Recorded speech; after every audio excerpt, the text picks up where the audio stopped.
Pemirsa, Anda kembali menyaksikan Consumer Report, masih bersama saya Dina Gurning dan juga masih bersama dengan narasumber kami Bapak Yakin selaku Direktur PT Unilever Indonesia Tbk. Pak Yakin, pertanyaan saya selanjutnya adalah mengenai performa bisnis. Apa saja strategi yang dilakukan oleh perusahaan untuk mengoptimalkan dan juga menjaga serta mendorong performa bisnis dari perusahaan? Silakan Pak Yakin.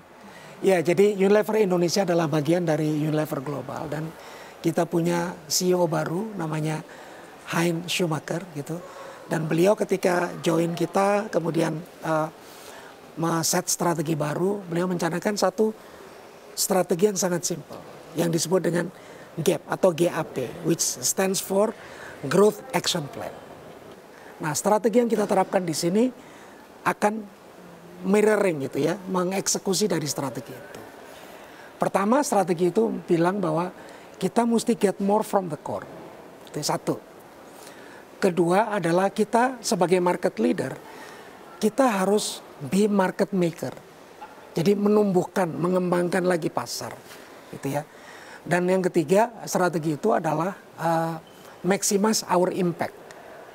Nah, impact ini ada dua di situ. Pertama, bagaimana bisa meng-create fund dengan gross margin gitu ya, misalnya contohnya, sehingga kita bisa fuel the business, bisa iklan lebih strong, R&D lebih strong gitu dari profit yang kita dapatkan. Tapi juga sustainability. Jadi ada 4 so far ya dari situ. Jadi get more from the core, be market maker, maximize impact, ada 2 pilar di situ. Dan yang terakhir untuk Indonesia ada tambahan 1 adalah execution. Jadi ada 5 tuh untuk Indonesia, di mana yang 4 itu fully aligned dengan global, yang kelima adalah edit spesifik untuk Indonesia. Nah, kalau kita ngomong get more from the core brand kita itu kan market leader yang mungkin sangat familiar ya. Ada Pepsodent, misalnya Lifebuoy, ada Sunsilk, ada Clear, ada Rinso, Sunlight dan sebagainya. Those are the core brands dan market share-nya cukup besar, pemimpin pasar. Nah, maka brand-brand itu harus kita utamakan. Karena mereka kontribusi kurang lebih 80% terhadap Unilever. Nah, fokus di situ akan memberikan kita bulk of the business itu secure gitu ya. Itu get more from the core. Nah, dari situ juga ada kesempatan untuk mendevelop. Misalnya orang, oh sekarang Rexona is a strong brand, tapi banyak opportunity untuk orang yang belum pakai deodoran. Kita bisa mengembangkan di situ. Itu satu. Tadi pilar kedua adalah soal be market maker. Sebagai pemimpin pasar, kita punya peluang. Dan sedikit juga seperti responsibility ya. Bagaimana kita mengembangkan pasar lebih lanjut. Ya, karena kalau kita mengandalkan market share terus, itu ada batasnya. Market share maksimum 100 gitu kan. Tapi kalau marketnya kuenya membesar, itu potensinya jauh lebih besar. Dan itu akan membuat partner kita seperti retailer akan lebih happy. Because our effort is to grow the category, the business. Nah, di situ premiumisasi yang tadi saya sebutkan di awal play very important role. Bagaimana kita bisa membuat value-nya lebih tinggi gitu ya. Nah, yang ketiga GM, gross margin. Ya, alhamdulillah tahun ini bahkan kita bisa meningkat dari tahun lalu 61 bips, better than last year. Kalau 2023 dibanding 2022 lebih tinggi lagi. Tapi continue doing that sehingga kita punya fund untuk reinvested ke dalam sistem berupa R&D, berupa brand campaign dan sebagainya. Sehingga itu kayak virtuous cycle gitu ya.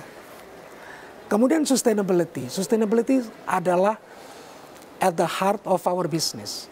Karena sustainability kita percaya. Dan as you know, Unilever adalah one of the pioneers on sustainability. And we continue commitment. Ya, baik itu berkaitan dengan alam, berkaitan dengan plastik, berkaitan dengan livelihood, dan seterusnya. Jadi itu sangat penting. Nah, terakhir, execution is the key. Bagaimana kita bisa mengeksekut itu dengan cara yang baik. Bagaimana kita improve our relationship dengan customer. By the way, mungkin I'm happy to share di sini bahwa salah satu measurement global ya, external measurement itu ada yang disebut dengan AGS survey, di mana itu memeasure apakah kita preferred supplier di mata key customer. Nah, tahun 2023 kita ada di posisi nomor 1. Artinya di mata customer Unilever itu most preferred supplier. Ada di 4 bisnis, jadi personal care, business, beauty and well-being, home care, and ice cream. Kita nomor 1. Secara company kita nomor 2, tapi itu nomor 1. Nah, kenapa itu bisa tercapai? Karena yang tadi saya sebutkan, kita kolaborasi dengan mereka.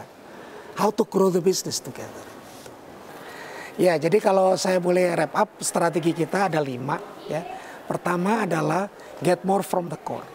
Dengan fokus kepada brand-brand utama kita, ada 15 brand kontribut kurang lebih 80%. Itu kita fokus ke sana. Yang kedua adalah be market maker.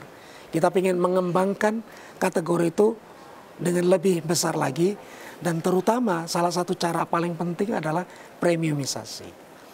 Yang ketiga dan keempat masih berkaitan dengan growth action plan tadi adalah maximize our impact dengan improving gross margin. Sehingga kita bisa reinvest ke brand, ke R&D dan seterusnya. Dan juga we sustain our effort on sustainability atau keberlanjutan. Dan yang terakhir kelima adalah we need to execute all those strategy the best possible way. Baik, meskipun tadi Pak Yakin sudah menjelaskan sedikit ya keterlibatan atau pemanfaatan teknologi di spesifik untuk inovasi produk Unilever Indonesia. Tapi mungkin boleh dielaborasikan lagi Pak Yakin. Sebenarnya perkembangan teknologi yang begitu cepat, begitu banyak beberapa tahun terakhir yang juga semakin maju. Bagaimana perusahaan atau Unilever Indonesia memanfaatkannya? Mungkin untuk rantai operasional dan juga kegiatan bisnis lainnya Pak Yakin. Iya, jadi pertama kayaknya teknologi itu kan moving very fast gitu ya. Dengan berbagai macam teori, ada Moore's Law segala macam ya. Dengan very strong fast increase in computing power, memang teknologi itu luar biasa cepatnya. Dan kalau kita ngomong soal AI atau ChatGPT atau apa itu kayak everyone is talking about it gitu. And for the right reason ya, karena memang itu benar-benar bisa membuat effort kita tuh lebih maksimal, hasilnya lebih maksimal dan misalnya dengan usaha yang lebih simple gitu. Nah, the way I see it, kalau kita ngomong teknologi, the very first thing adalah dari sisi analytics. Kita punya begitu banyak data di mana-mana. I mentioned in the beginning tentang consumer insight ya. Tapi data itu bukan cuma hanya consumer, data operasional, data penjualan kita internal itu luar biasa banyak. People used to call it big data. Nah, teknologi ini membuat bagaimana data itu turn into insights. Jadi the first point that I want to make about technology is about analytics. Dan kita banyak dibantu teknologi di situ. Misalnya internally kita punya yang namanya Power BI gitu, di mana everyone get access to relevant information instantly on one click di dalam sistem kita. Kemudian kita mulai nih ya, misalnya dengan Copilot. Itu kan sebenarnya Gen AI. It's very interesting kalau saya meeting sama tim saya, before the meeting ends, minutes meetingnya sudah ada, dibuatkan oleh AI di Copilot. Contohnya gitu ya. Ketika saya search information melalui Copilot juga, misalnya itu very quick to give me some initial draft at least gitu ya. Jadi analytics is very fast. Kemudian operational, itu juga penting. Ini saya mengambil beberapa contoh yang diimplementasikan di logistik gitu ya. Misalnya saya punya catatan di sini, misalnya ada satu sistem yang disebut dengan DigiLog. Itu digital logistik essentially. Dengan itu kita bisa misalnya men-track di mana truk kita sekarang lagi berada. Bagaimana rutenya bisa lebih efisien. Kita connect itu dengan customer sehingga itu menjadi paperless. Karena semuanya recorded dalam digital. Kemudian kita menggunakan AI untuk demand forecasting. Can you imagine ya, banyak sekali faktor yang mempengaruhi demand. Ya, ada seasonality, ada activity, ada apa. The AI help us to provide the baseline of forecasting. Sehingga kita bisa add value sedikit gitu di situ, tapi the heavy lifting itu done by AI. Sehingga forecasting kita harapannya bisa lebih akurat. Begitu juga kalau kita ngomong productivity dengan material planning. Sistem itu akan bisa men-track, oh produksi kita di sana sekian, penjualan kita sekarang sekian, raw material kita sekarang sekian, sehingga kapan harus order, berapa banyak, by when, itu bisa membantu kita. Hal-hal seperti itu. Jadi I think it's overwhelming, dan kalau kita ngomong di sales team kita juga, misalnya salesman kita datang ke toko membawa tool, di mana itu akan menginformasikan ke dia tentang stok yang ada, profil toko tersebut, dan sebagainya. Jadi it's pervasive, I must say, the presence of technology yang bisa membantu kita. Baik, mungkin ini menjadi pertanyaan saya yang terakhir, tapi ini juga yang patut dicermati dan juga diperhatikan oleh banyak industri, terutama juga dalam industri Unilever Indonesia. Bagaimana komitmen dari Unilever Indonesia terkait dengan keberlanjutan atau sustainability, Pak? Oke, I think it's a very good question, dan mungkin saya quote beberapa number, saya punya beberapa catatan gitu untuk membantu menjawab ya. Pertama, Unilever dari dulu komit tentang sustainability itu in a big way, dan kita boleh dibilang one of the pioneers itu in sustainability, dan sustainability itu embedded in our purpose, karena company purpose kita mengatakan our purpose is to make sustainable living commonplace, to make it accessible to everyone, gitu ya. And mungkin in a different way, we want to do well by doing good as a business. Nah, kita reinforce and renew our commitment. Dan recently kita make commitment terhadap sustainability much sharper, fokus, tapi juga sangat jelas milestone-nya. Dan kita fokusnya itu ke 4 hal ya. Saya mungkin kalau saya bisa quote di sini. Pertama adalah komitmen sustainability berkaitan dengan iklim. Kita ingin mengurangi, kita komit, dan bukan cuma kita ingin dan komit mengurangi greenhouse gas. Dan as a fact bahwa sebenarnya dari tahun 2015 sampai tahun 2023, perseroan telah mengurangi 89,45% emisi karbon. That is one of the proof point bahwa kita komit terhadap climate atau iklim ya. Yang kedua adalah terhadap alam.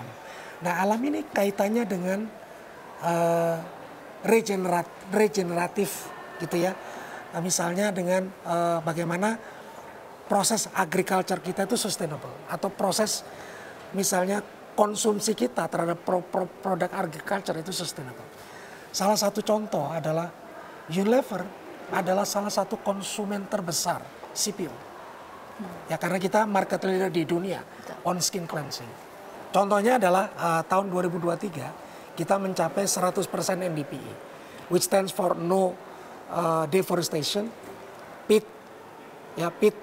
exploitation and exploitation of worker. Jadi NDPE. Itu artinya kita ingin bahwa sourcing of our palm oil itu dilakukan secara sustainable. Jadi tidak ada pembabatan hutan, ditanam plantation dan sebagainya. Dan itu verify bahwa kita mencapai 100% NDPE. Dan bahkan kita punya fasilitas di Sumatera misalnya, supaya kita mendekatkan ke sourcing dari palm oil. Dan kita juga bekerja sangat erat dengan pihak-pihak yang memproduksi untuk memastikan NDPE. Ketiga, plastik.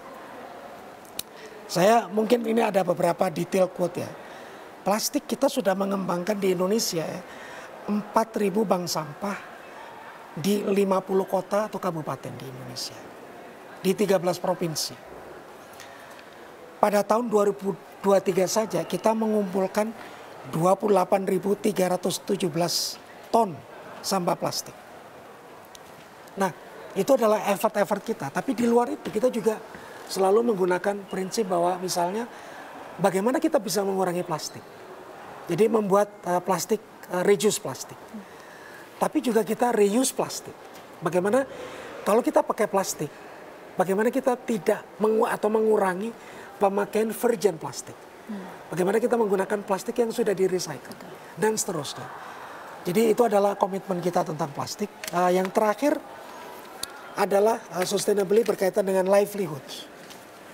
Nah, livelihoods ini adalah penting sekali karena kita memberikan fair, gitu ya, fair benefit kepada orang-orang yang bekerja di ekosistem Unilever. Saya ambil salah satu contoh, kita punya program petani kedelai hitam.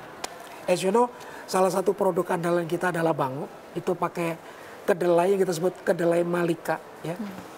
Itu menggunakan kedelai khusus bekerja sama dengan 35.000 petani kedelai hitam dan gula kelapa.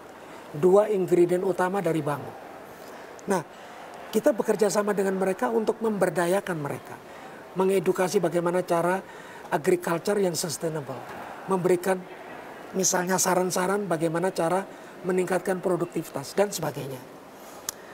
Kita baru-baru ini mendistribusikan 1,2 juta bibit kelapa nira untuk memudahkan petani kita karena produktivitasnya lebih bagus dan kelapanya itu lebih pendek. You can imagine ya kalau pergi ke daerah-daerah yang banyak kelapanya itu tinggi banget ya. Dan itu effortnya untuk memanjat luar biasa. Dengan 1,2 juta yang kita bagikan, itu petani kita bisa lebih produktif untuk petani kelapa. Dan juga kita mendidik sampai 6.500 petani gula kelapa di Pangandaran alone. Ya. Dan kemudian satu lagi fakta di sini, kita mendidik 2.100 petani kelapa tentang pertanian berkelanjutan dan menyediakan wadah konsultasi. Nah, itu adalah salah satu effort kita berkaitan dengan livelihood. Jadi kalau saya boleh ulangi atau simpulkan, komitmen kita terhadap sustainability will continue, definitely. Even we put a little bit more focus, we deepen, we make it much clearer and sharper target. Berkaitan dengan 4 aspek, iklim, alam, plastik, dan livelihood. Unilever Indonesia mengoptimalisasi bagaimana caranya berkontribusi terhadap sustainability dan juga keberlanjutan baik untuk alam dan juga untuk manusia itu sendiri. Betul sekali. Jadi ini sangat align antara Unilever Global dan bagaimana kita mengeksekut itu di Unilever Indonesia. Baik, terima kasih Pak Yakin sudah meluangkan waktu dan juga sudah berbagi insight bersama kami di pemirsa CNBC Indonesia. Pemirsa, demikian dialog kami dalam Consumer Report CNBC Indonesia. Saya Dina Gurning, CNBC Indonesia Beyond Business.